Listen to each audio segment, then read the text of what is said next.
পরিষদের সাধারণ সম্পাদক সভাপতি অমুকের নামে মামলা হয়েছে, গ্রেপ্তারি পরোয়ানা জারি হয়েছে। গ্রেপ্তারি মামলায় গ্রেপ্তারি পরোয়ানার খাতা পুরি মামলাটা নতুন কি? যারা বিরোধী দলের রাজনীতি করছে প্রত্যেকের নামেই শত শত মামলা রয়েছে, জেলে যাচ্ছে আসছে। কেউ কি শেখ হাসিনার কাছে নথি স্বীকার করেছে?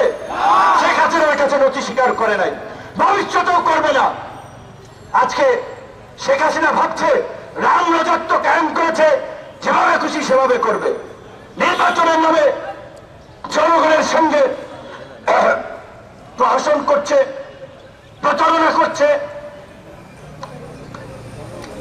জাতীয় নির্বাচন জনগণের টাকা খরচ করে আওয়ামী লীগের নেতাদেরকে দিয়ে হাস্যরসের নাটক মঞ্চস্থ করেছেন নির্বাচনের নামে।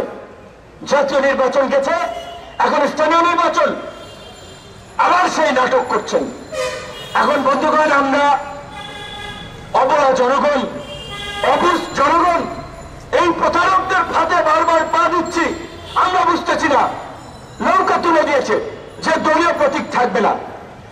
এই স্থানীয় নির্বাচনে যখন দলীয় প্রতীক দেয় তখন আমরা বলেছিলাম শেখ হাসিনা এবং আওয়ামী লীগ সংঘাত সহিংসতাকে গ্রাম পর্যন্ত ছড়িয়ে দিয়েছে এই অভিশপ্ত নৌকা দিয়ে। এই নৌকা বলছে নুরুল নবীর নৌকা না, এই নৌকা দেশের মানুষের জন্য অভিশপ্ত নৌকা। এই নৌকা ওরা যে কাজ করছে ফিরাউন নমরুদকে ছাড়িয়ে গেছে, তাই আজকে জনগণ এই নৌকা থেকে মুখ ফিরিয়ে নিয়েছে। সেই কারণে আজকে স্থানীয় নির্বাচনে নৌকা তুলে দিয়েছে। নৌকা তুলে দিলেও কিন্তু ওই নৌকার লুটেরারাই প্রার্থী হচ্ছে, ওই দুর্বৃত্তরাই প্রার্থী হচ্ছে। বিরোধী দল সমূহ আনুষ্ঠানিক ভাবে এই ভারত পাঠানোর নির্বাচন প্রচারণার নির্বাচন বর্জন করেছে।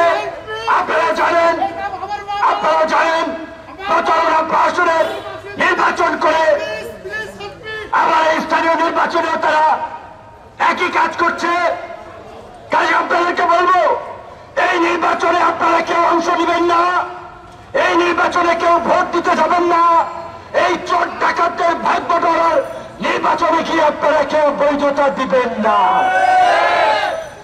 জাতীয় নির্বাচনে যেমনি ভাবে আন্তর্জাতিক মহল দেখেছে এই নির্বাচন দেশের মানুষ প্রত্যাখ্যান করেছে, একইভাবে এই উপজেলা নির্বাচন প্রত্যাখ্যানের মধ্য দিয়ে আপনারা দেখিয়ে দেবেন শেখ হাসিনা এবং আওয়ামী লীগকে এই দেশের জনগণ আর বিশ্বাস করে না।